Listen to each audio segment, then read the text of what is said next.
Dr. Corey is a professor of economics at the University of California, Riverside. His research focuses on developmental, public, and applied microeconomics. Dr. Corey, it is an honor to have you join us today. The honor is mine. Thank you so much for having me. Great. So this is a really, really important topic, and it's a topic we've never covered on the podcast. So I want to start with a general kind of open-ended question. For our audience, can you first explain and kind of dissect what global supply chains are, how they function, and finally, the significance of them? Yeah, sure. So global supply chains is basically how products get from their original raw materials to your store to be sold in a retail format. And it's kind of divided up into four sections. So the first section is what we call procurement, and that's how you get the resources to the actual manufacturing establishment. And then the next section of the supply chain is the actual manufacturing part, and that's where you actually turn the raw materials into the finished product. And then you have another section that's kind of the operations or planning. So basically the logistics behind how much material you want to kind of get into your establishment, and then the kind of ways that you want to plan to distribute it. And then the final part of it is the warehousing or distribution method. So how you store the product and then how you get it to the retail stores. And the global pandemic has kind of had an interesting effect on the different sections of this supply chain, right? So in terms of the procurement, it can be kind of difficult to now to get some of these resources into the warehouses. And one of those reasons why is because normally these things are shipped in these huge shipping containers, and these shipping containers make these kind of two-way trade routes. So, for example, one might go from, say, like China to Los Angeles with a shipping container full of goods, and then it's going to come back with again goods on new goods placed on that shipping container going from LA to China, right? Well, if a shipping container goes from, say, China to LA with a bunch of goods, and due to a factory being shut down as a result of the COVID-19 pandemic, then that shipping container is not going to have new goods loaded on it, and therefore there's no reason to send it back to China, and so it might just stay there, right?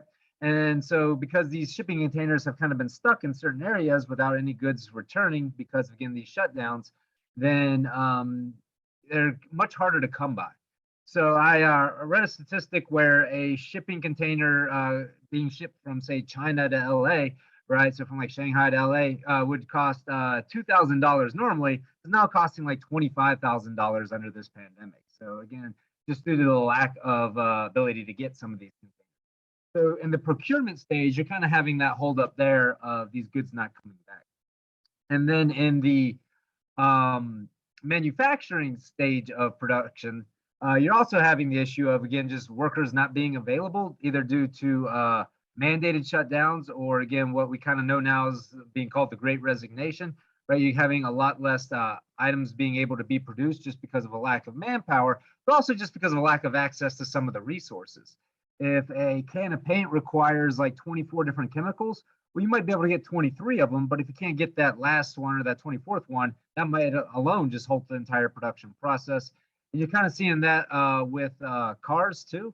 Because production's so interrelated nowadays, a car made in Japan might require a microchip that's made in Taiwan. Well, if you can't get access to that microchip, then you can't produce that car. And that's why if you're looking to buy a new car right now, you might end up having to pay $10,000 or $15,000 over the sticker price or MSRP.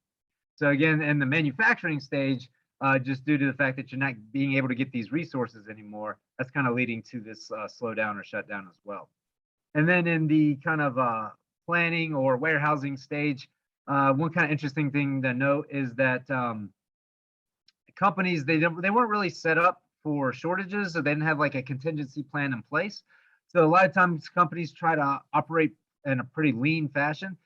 Every dollar that's spent kind of warehousing extra supplies in case of a shortage or shutdown, that is a dollar that is that can't be spent on, say, new innovations, making products faster, better, cheaper, or maybe paying out employee wages or bonuses or anything like that.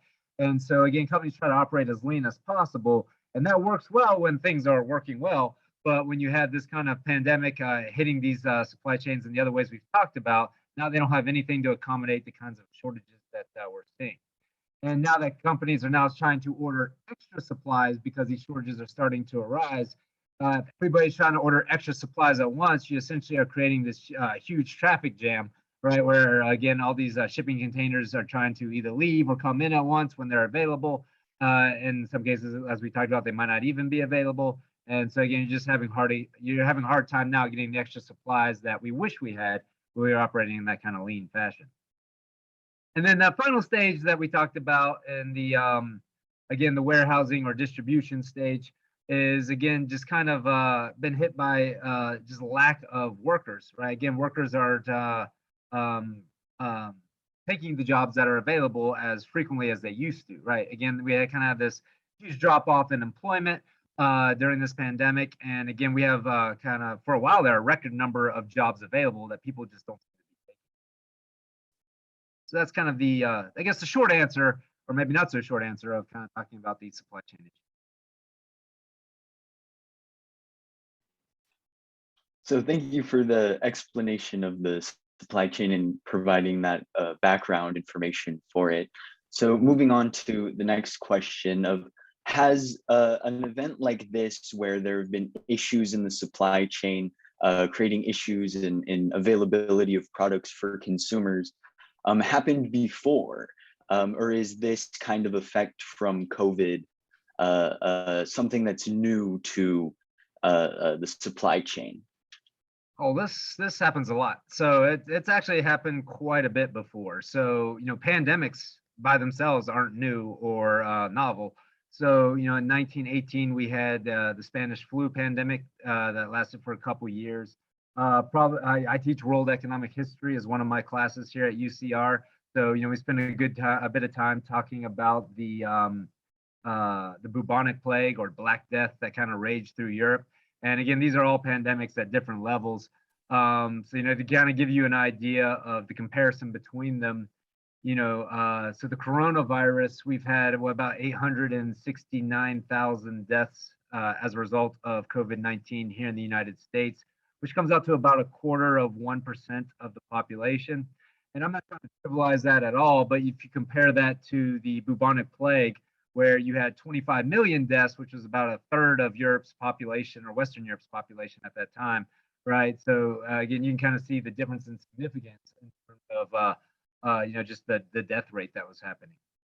And both during the bubonic plague and during that Spanish flu pandemic, right, you've had the same kind of supply chain issues for the same reasons, right? Is it's hard to get people to interact and trade with one another when talking to somebody might result in you catching a deadly. Now, what's interesting about all three of these pandemics is that they were followed by times of economic growth, particularly for people at kind of the lower end of the economic spectrum. So after the bubonic plague, because you had about 1 in 3 people die, you had a huge lack of labor that was strongly desired at this time. So you had this increased demand of workers to come work for you, but there just weren't people available to provide their labor. And so that actually resulted in the highest real wages for agricultural laborers at that time period, both all the way up to about the 1800s, right? So again, the kind of poor farmers were now making higher real wages immediately following that bubonic plague than they were before that period, and then all the way up until around the 1800s, right? And that was actually called the golden age of the English agricultural labor because it was again, so much of an improvement in their living standards. And that's where, again, people started to kind of move away from the manorial or feudal system, started to kind of live in areas where they could develop their own businesses and start to trade more. So it actually led to some economic prosperity that followed. The Spanish flu pandemic from 1918 through 1920 was followed by the Roaring Twenties, kind of a time of huge economic and social change, right? And this COVID-19 pandemic has actually led to an increase in real wages among the lowest quartile of earners, right? Since their real wages have gone up since before the pandemic started, right? Now that's kind of been tempered recently because inflation is so high. So remember that real wages is your wage adjusted for inflation. So again, these people who are kind of lower end of the economic spectrum or in that lowest quartile saw a big increase in their real wages, and it's still higher than it was before the pandemic. It's actually kind of been tempered or leveled off a little bit by this increase in inflation. So, but it's still higher than it was before, right? So again, not only is this not unusual, but the results that we're seeing are not unusual either. Thank you. And then just to follow up on that, with these previous occurrences of supply chain issues or other related issues due to the decrease in population, um, what have been kind of some of the past either options or potential plans or strategies that have been used to try to counteract some of these supply chain issues or certain past government actions even that have been taken to try to kind of counteract some of the distress created by issues in the supply chain? Well, I think more so than government action, these supply chain issues get corrected just by your natural changes in supply and demand, or markets really starting to equilibrate. So as you see prices increase for, say, automobiles, as people are willing to pay $10,000 or $15,000 over the sticker MSRP price, you're going to see companies go to greater lengths in order to acquire the resources needed to produce these cars. Right. That's textbook economics 101. When the price of a good that you're selling increases, you're going to go through more effort in order to produce those goods. That's kind of how the law of supply works. Right. And the price goes up, the quantity of supply goes up with it. And as that happens, right, again, that's going to start to flood the market with the goods that people are wanting, and that's going to cause that price to eventually start to go back down as those goods start to enter in that market. So I think just the natural changes in supply and demand will eventually kind of create or get us back to where we kind of reached that equilibrium that we were before the pandemic hit. Now the government can kind of augment this both for better or worse.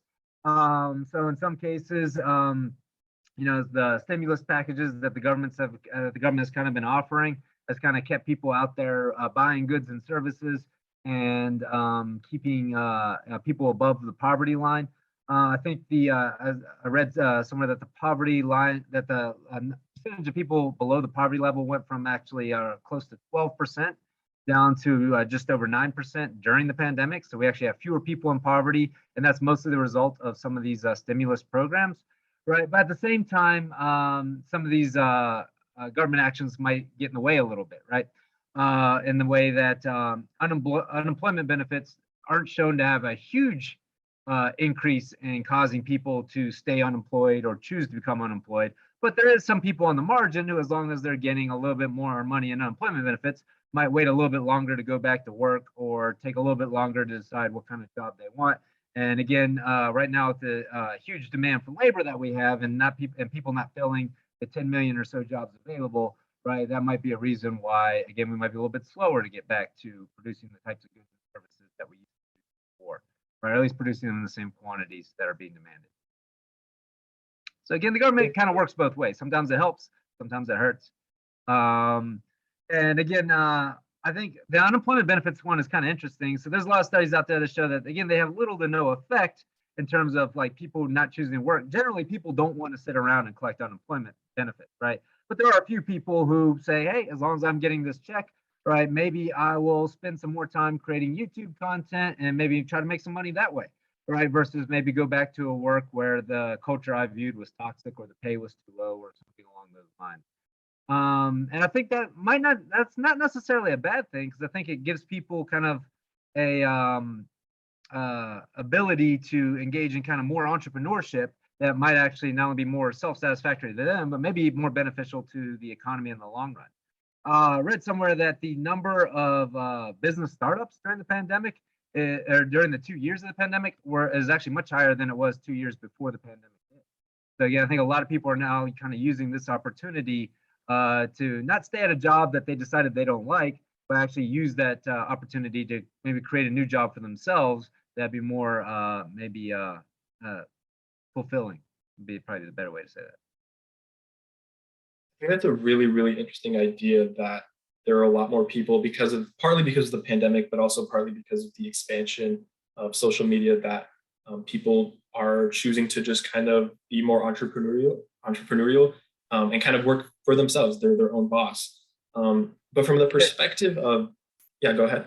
I was gonna say, yeah, you have this huge rise in kind of what's known as the gig economy now, where people, they can drive part-time through Uber, they can rent out rooms part-time through Airbnb, they can again make social media content. They're working as fitness or life coaches online, and people are willing to pay for that. I mean, I know that my three boys, they watch YouTube all the time, and they watch people who have millions of subscribers and views and who make a lot more money than I do just by producing this social media content, right? So it's something that I think a lot of people are kind of gravitating towards, kind of earning money on their own time according to their own schedule. I think the pandemic has maybe increased a preference for that, right?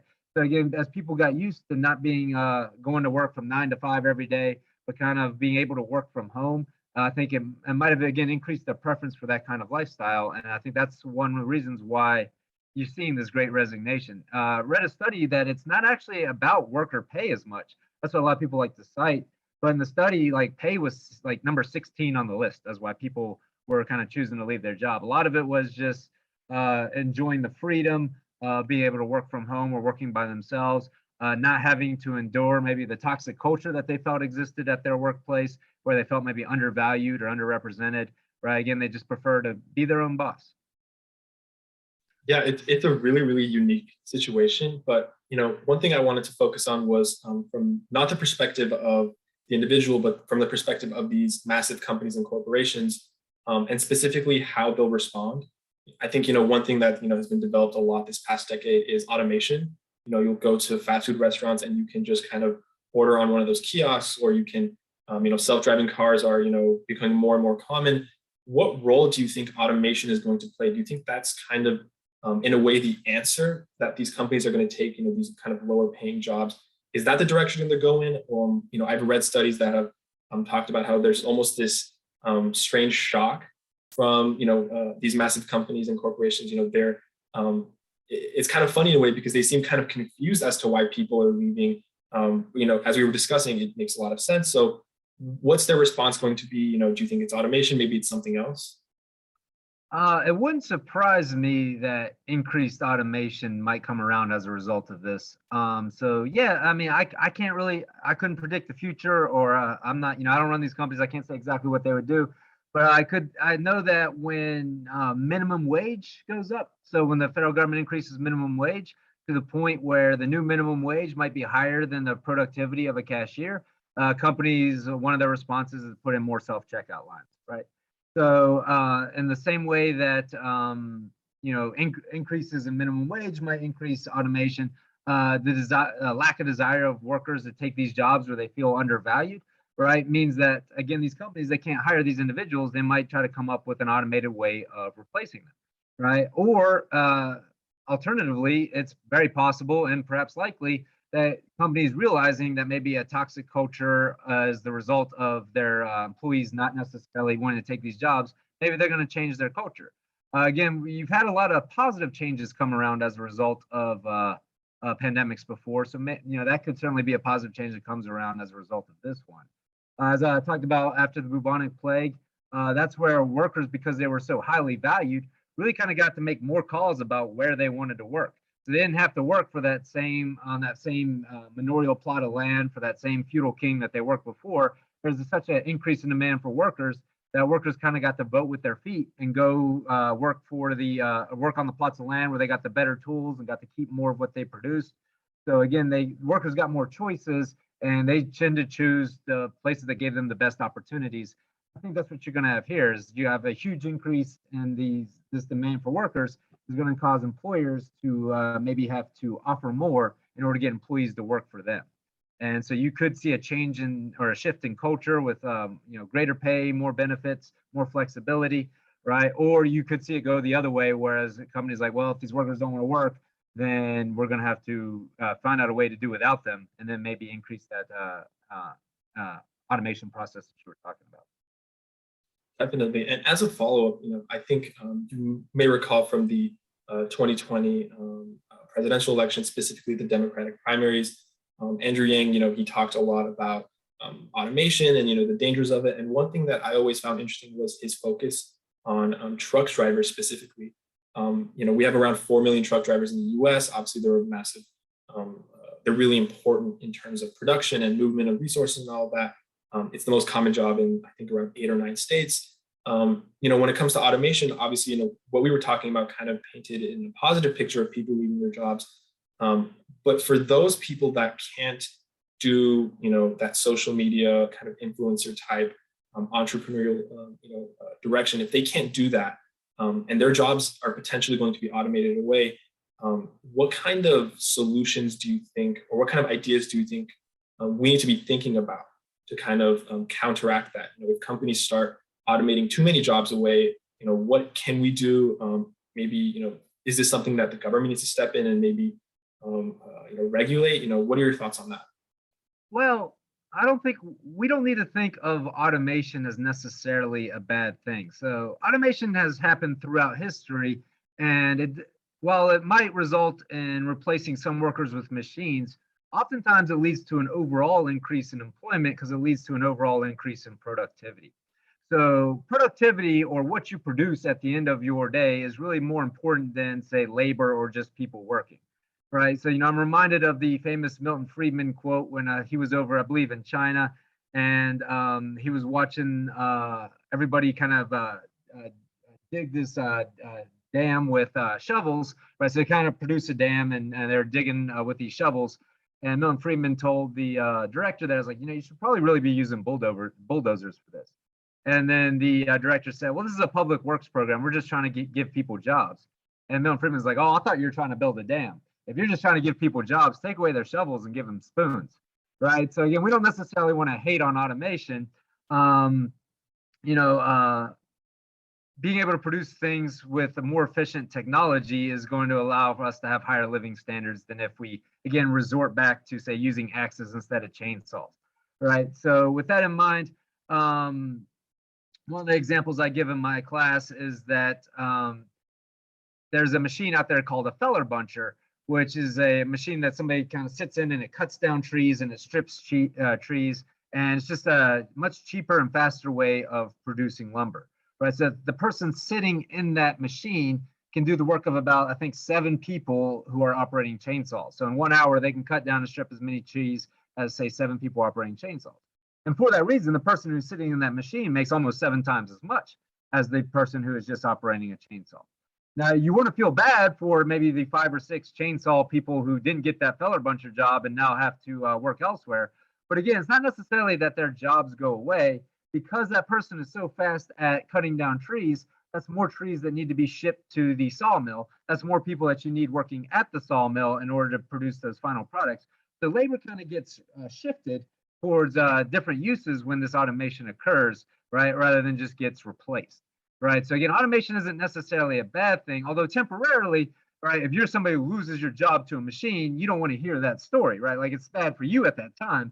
But again, what happens throughout history is we kind of develop different or better skills, right, that are going to now be more valued in today's climate. Right? In the same way that the tape, the cassette tape replaced the 8-track, and then you had the CD replace the cassette tape. Right, now you got digital music that has replaced CDs. Right, it's not that the music industry has fallen apart as a result of this. It's just created a shift in jobs. If you're somebody who was used to selling 8-track tapes and the cassette tape comes out, you either have to adapt to this new environment or you're going to be in trouble, right? And then when the CD comes out and that starts to replace the cassette tape again, you have to adapt again or find a different line of business, right? So that process is actually coined by a Austrian economist by the name of Joseph Schumpeter. He called it creative destruction, right? It's kind of this Zen-like term, in that the creation of new technologies and new ways of doing things kind of replace those older technologies in a positive way, as long as it's this new creation is something that consumers judge to be superior. I think that's really interesting, especially because usually when automation is discussed about, it's with a negative context. But I think it's actually, that makes a lot of sense that you're saying that markets and people, labor adapts to new technology, and in the long term, in the grand picture, new jobs are created, even though in the moment it might not look like it. But historically, we always adapt. So I think that's a really, really interesting question, or a really interesting thought. And I know Zeno has another question too. I was going to say, but to your point, like you said, if too much happens too fast to where you have a lot of people out of work at once, and there's going to be a transitional period to where they're kind of adjusting to these new jobs and these new skills. And that could be a temporary downturn in the economy, right? So again, in economics, we say there are no solutions, there are only trade-offs, right? So there's kind of, again, this good and bad side to automation, just like anything else. But again, I wouldn't I wouldn't suggest putting in government regulations to hold back new innovations and creating new machines that could replace workers. Because again, you could put in a government regulation that forces half the people to dig holes and the other half the people to fill them back up. That way everybody who wants a job has one. But at the end of the day, you're not really producing anything. And it's the production that matters, not the employment. Very interesting.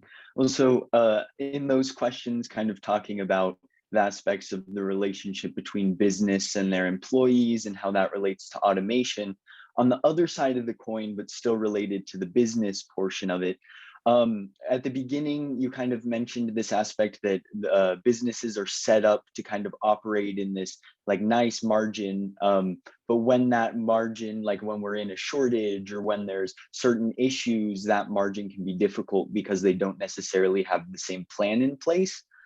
So my question is essentially, like what could businesses do to better prepare themselves for things such as supply chain issues or things that could potentially happen in the future? Yeah, and the quoting former world heavyweight boxing champion Mike Tyson, right? He said everybody's got a plan until they get hit, right? Same thing with these businesses. They had a plan and then they got hit by this pandemic and now their plan's not working so well, right? The one thing about a pandemic or any emergency is it kind of does test your plan, right? It kind of puts additional stress on it and determines whether or not your plan was a good one or a bad one. So I think one response that you might see by businesses now is to have pandemic related protocols put in place. And again, maybe carry a bigger margin of items, so then maybe not operate quite so leanly or in such a lean fashion, and so that they can maybe accommodate for these shortages a little bit better than they have in the past. So I think you will see businesses adjust a little bit, right? Now the rate at which they do so might depend on what industry they're in. I know that kind of healthcare and tech have been hit hardest by these employee shortages, right? So again, it might be a little bit longer for those companies to make some adjustments, but it just kind of depends on the industry. But I do think you're going to see companies adjust in such a way to maybe carry a few more extra items on stock, right? Have a few more protocols in place for replacing shifts or labor as these pandemic-related issues come about. But again, this isn't the first time this has happened, right? To quote Marcus Aurelius now, when Rome was going through a similar kind of pandemic, he said, it's happened before, it's happening now, and it'll happen again. So it's one of those things that, I think you can expect something like this to happen maybe in another 80 or 100 years time or sometime in the future. That's really, really interesting. And something you said that really kind of sparked a thought in me is this point on adaptability, right? Like we talked about this a lot now, how markets, labors, even, on a larger scale, societies will adapt to changes, technology, pandemics, I know wars can also have a major, major impact on this. But I wanted to kind of spin that a little bit. What would you say is the single biggest development in the 21st century that has shifted and changed markets on a global scale? I know it's a very broad question, but something like maybe the internet, maybe that could be social media, or maybe there's something else. What has really changed things in these past 20 years? Yeah, so the internet kind of came around in the 1990s. So if you were to ask me like the last 40 or 50 years, I would definitely say the internet, right? It's probably one of the is probably the thing that has kind of changed the world in terms of how we all operate, right? So the easy answer to that question over the last 50 to 100 years is definitely the internet, right? That's changed the way that we do just about everything. Now, if you want to limit it to say just this century, it's hard to say. I couldn't tell you what maybe the most important development is. Social media, I think, has changed the way that we consume information a lot. And I think that has had some good effects and some bad effects. I think, the bad effects certainly get touted a lot. I think you're now kind of, again, full on into this information age where everything you do or think now can almost be tracked on the internet, right? And I think if you were to tell me this kind of, if you were to ask me, like, what's been one of the biggest changes that businesses have gone through in terms of how they operate over the last 20 years, I would say it's definitely this information tracking, right? To where if I just look up something on Google, right, all of a sudden I've got 10 advertisements for it in my Facebook page, right? So, like when I was buying my the engagement ring for my wife, right, I was just looking up some engagement rings and like how to price diamonds and stuff like that. And all of a sudden, I had all kinds of advertisements for everything wedding related on my Facebook page. So I'm glad that Facebook assumed that she was going to say yes. But yeah, it's kind of interesting that again, you do one thing on the internet, the internet seems to know exactly everything you're going to look at next, right? It seems to know a lot more about you. So yeah, I would argue that maybe the information tracking that's happening now and just information management as a field is probably one of the biggest changes that's happened over the last 20 years. But again, I think that's an answer. That's a question where you could ask 10 different economists and maybe get 10 different answers. Definitely. It has had a huge effect on, realistically on all aspects of our societies and the way we live. But kind of on that note, I wanted to focus on that information aspect. Well, I guess first, you kind of already answered this, but would you say that right now the most important or one of the most important resources or one of the most important factors that businesses value is information? So every social media site practically tracks what you're looking at. People are talking about how their phones are listening to them when they're not even on. That kind of phenomenon. It seems like information is most important.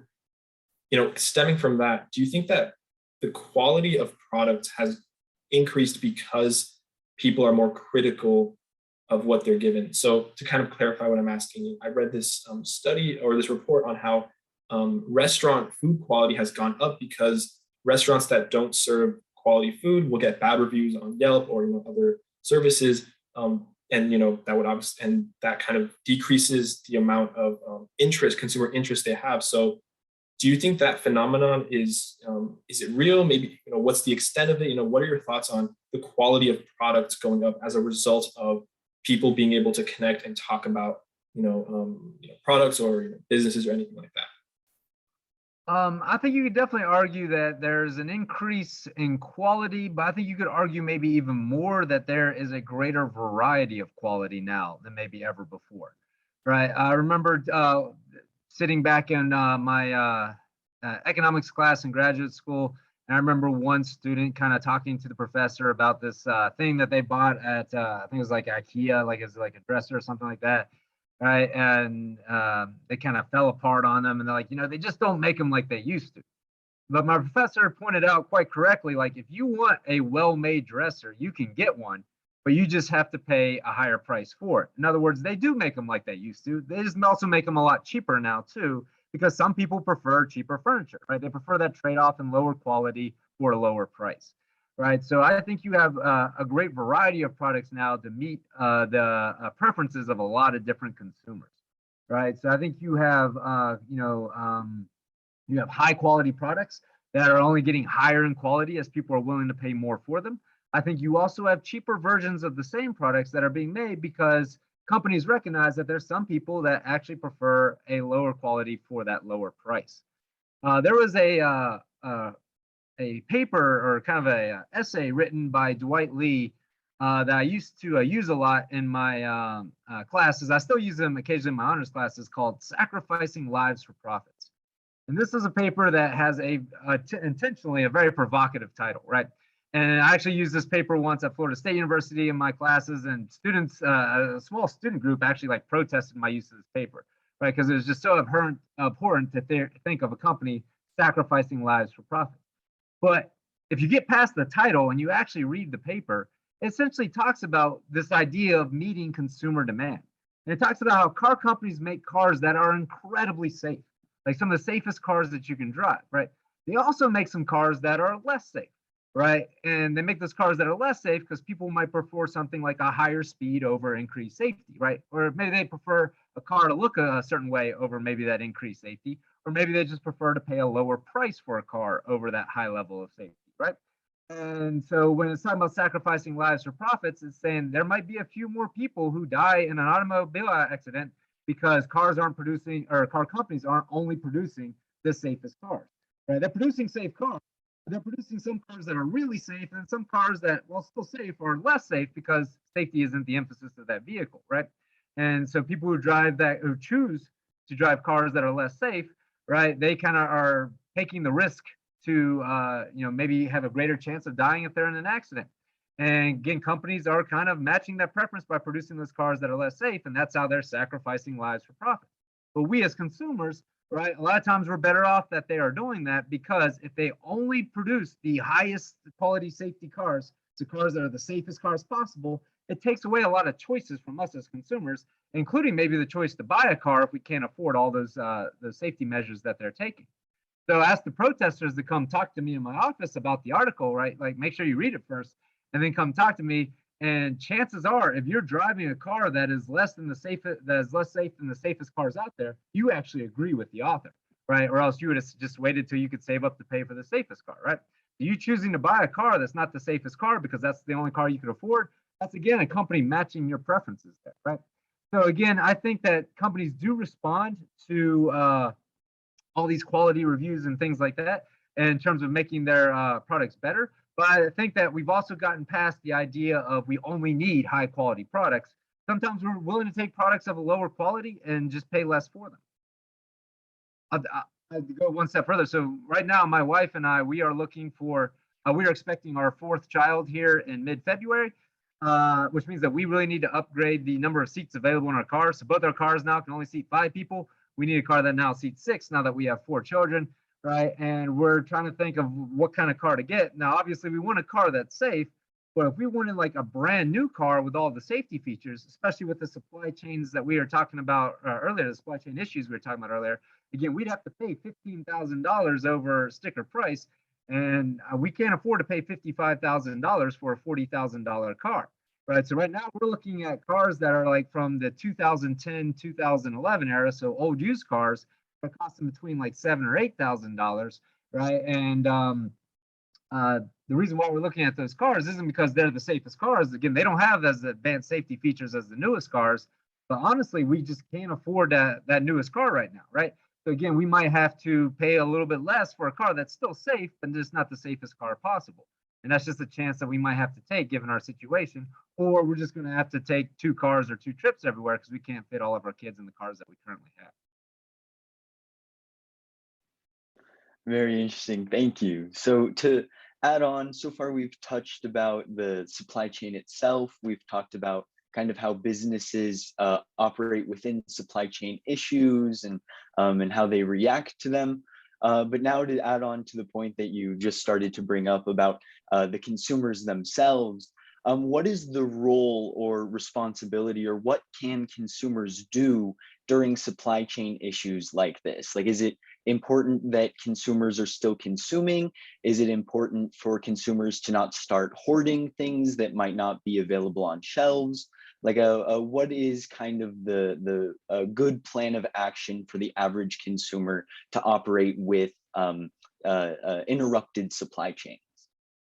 Yeah, so that's kind of an interesting question, and a little bit of an ethical one too, right? So, you as a consumer, you might prefer to hoard toilet paper again at the anticipation that there's not going to be enough of it in the future.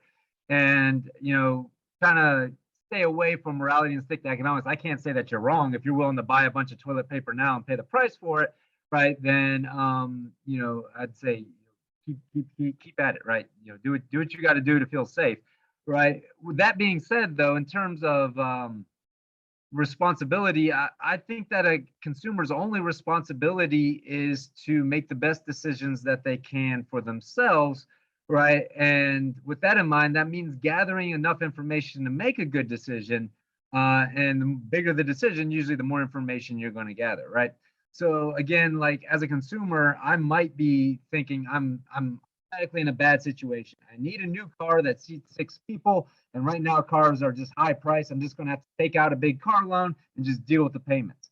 Well, that's not my only option. Again, I can look around at these kind of very older used models and maybe buy a car that for right now costs $10,000 and it's got 150,000 miles on it, and sell my car that I'm driving now, my Subaru Outback. I can sell it during this time when the market actually has this really high price for used cars.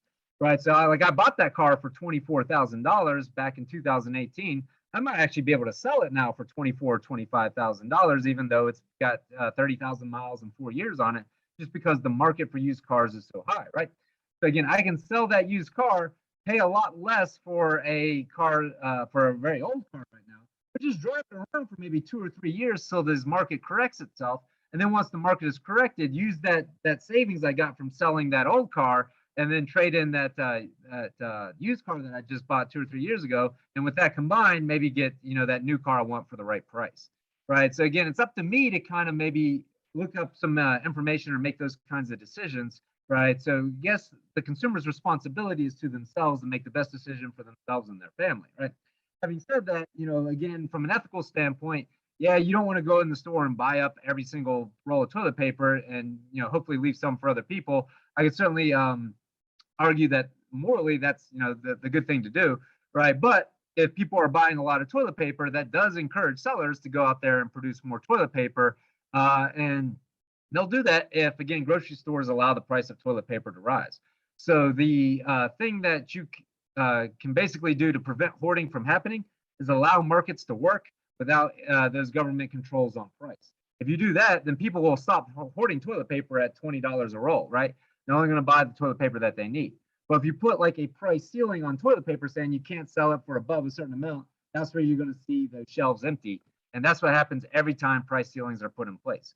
Right? Like when price ceiling was put on gasoline in the 1970s, right? You saw long lines at the gas pump and just not enough gas to go around. So price ceilings is one of those things that's going to kind of result in even more shortages in those grocery stores. So if, again, we just allow markets to work, I think people will kind of, again, make the decisions for themselves that will allow there to be enough goods on the shelves in the right quantities. That tends to be what happens. Very nice. Thank you for that. And then just kind of as a quick follow-up to that, obviously I know that none of us are able to predict the future or anything along those lines, but is there any form of way to estimate or any form of positive signs that we can see or look for to try to indicate the recovery of a supply chain? Or is it more of a wait and see type of situation? Um, there's always indicators that you can look at, but these indicators are famously wrong. So I guess what I'm trying to say is that we have a list of economic indicators that kind of that the Federal Reserve uses to try to predict when like recessions and expansions are coming. Sometimes they get it right, a lot of times they get it wrong. There's a famous joke out there that the Federal Reserve has predicted 13 of the last 7 recessions because their economic indicators did tell them when like the last 7 recessions were coming, but it also told them when 6 recessions were coming that didn't happen. Right. So again, there are economic indicators you can look at, but again, economists are famously wrong at predicting this. Right. So people say that economists are just frustrated weathermen. Right. So when they couldn't predict the weather, they tried to predict the economy, and they were equally bad at it. Yeah. So I don't want to give you an answer as to when these supply chains is going to turn around because I'm probably going to be wrong, like most economists are. I will say that this difficulty in predicting things is one reason why policies sometimes don't work out as well as we hoped, and those include monetary policies, right? So again, when the Federal Reserve is trying to anticipate a recession, so they want to increase the amount of stimulus coming in to head off that recession, right, or increase money supply. Sometimes by the time they predict that the economy is headed towards that recession, and by the time they decide how much they want to expand money supply and the ways that they want to do it, and then that actually works its way into the economy might already be kind of headed on that upturn or coming out of the recession on its own. So that expansionary monetary policy hits during these times where the expansion's already started to happen. And that's what tends to create the kind of inflation that we might be seeing recently, right? So again, when expansionary monetary policy hits during an expansion, right, you can create this kind of bubble or this bigger boom that, leads to these kind of inflationary periods. And conversely, sometimes they might try to do restrictive policy in order to kind of head off that inflation, and they do so during these expansionary times. But by the time they predict that this expansion is happening, and by the time they make these administrative changes, and by the time these changes work their way through the system, right, again, we might already be headed towards that recession. And so the restrictive policy hits during the recession, and it causes an even bigger recession, right? So again, it's the inability to predict coupled with some of these timing lags that causes this policy that we hope would be effective, or at least counter cyclical, actually turns out to create even bigger swings in the business cycle. Thank you, Dr. Corey. That was really, really interesting to listen to. So as we approach the end of the episode, I wanted to give just a couple of minutes, to give you a chance to maybe talk about maybe some of the classes you're teaching right now, maybe some research you're working on right now, just to kind of give you a chance to talk about anything that you're working on as this moment. Yeah, sure. So the classes I'm teaching right now is during the winter, I teach the really big intro to microeconomics classes, right? So that Econ 3 or a class about 550 to 600 students in each class. I teach two sections of that in the winter. We've been teaching it online here for the first 4 weeks. We're about to go back to in person. My students have had a mixed reaction to that. A lot of students are not happy about transitioning in the middle of the quarter like this. So I kind of set up my class in such a way that I told them, look, if you're happy with the way the class has been going the first 4 weeks, I'm going to set it up so that you can continue to complete it online. You never have to go to class if you don't want to.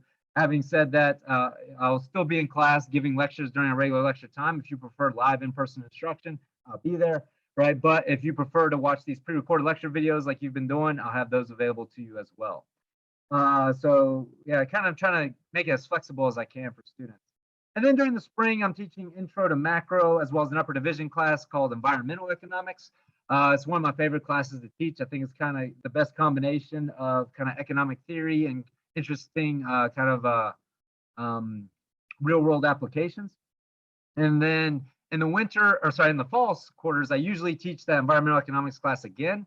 And I also teach world economic history, as I mentioned before.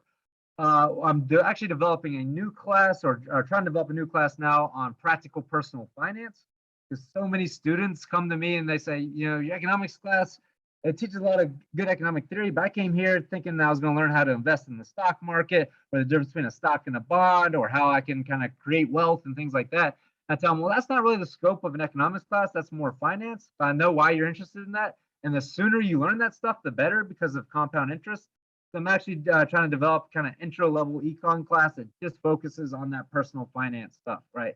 The difference between stocks and bonds, the difference between an index equity mutual fund versus a managed mutual fund, and which one you might want to go with, how to invest in the long term, how to budget money, how to prepare your tax returns in such a way that maybe you can save the most on your tax bill, right? So things like that. So I'm kind of developing a new class that will hopefully be available next year. So yeah, we'll kind of see how the administrative process of that goes. It takes a while to get new classes approved here at UCR because I got to go through like the whole UC system. And then as far as my research is concerned, my most recent publication efforts have been on kind of new pedagogical activities that I've invented in the classroom, right? So like activities that show the positive or the costs and benefits of, say, regulatory environment. So if you have like a lot of regulations versus few regulations, right, what might be the results of that. So I have these kind of interactive activities that develop for other instructors to use. And so I've been kind of publishing those recently.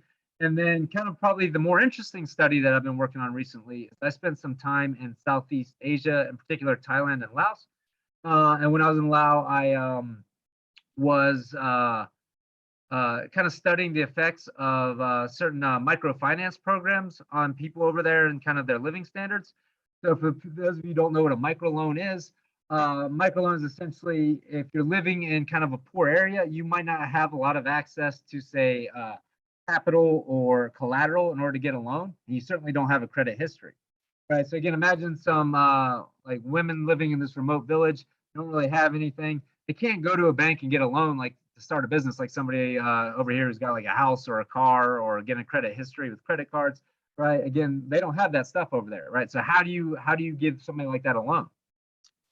So what a microloan essentially is this woman in this village gets together with other women in the village who want to start their company. They form a group of maybe like 10 women. And between 10 women, they might have enough collateral to get like $100 loan, right? And so they go to a microloan finance company or bank and they get this microloan for $100, and it goes to one of the women in that co-op or that cohort, and that woman buys a loom and some fabric with it. And then she uses that to produce scarves or blankets or material that she sells to people visiting the village, right? And then when she gets enough money, she pays back that $100 loan, right? Now that entire group that borrowed that money, they now have a credit history, a positive one of repaying that loan. So now the next time they might be able to get $200.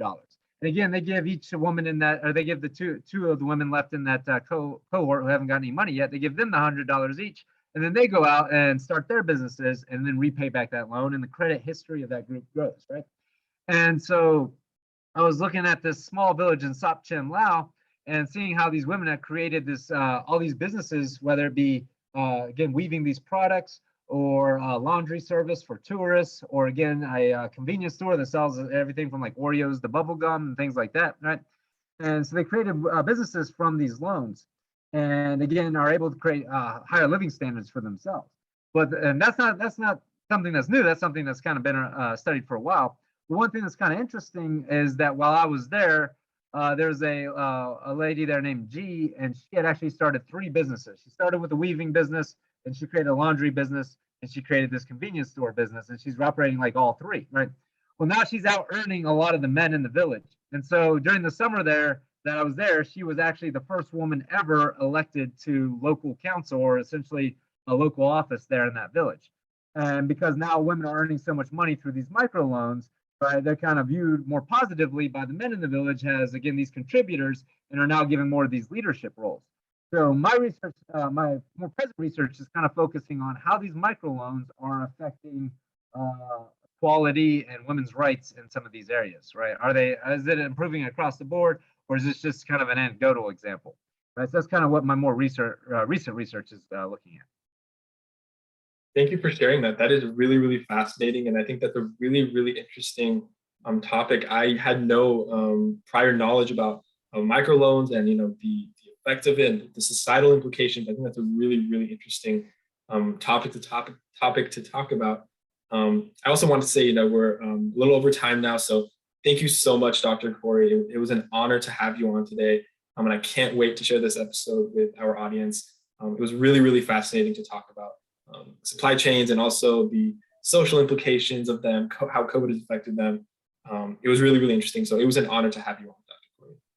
Well, thank you so much for having me on. I had a really good time. Hope to do it again in the future. Yeah, but thank you so much. It's an honor to be here.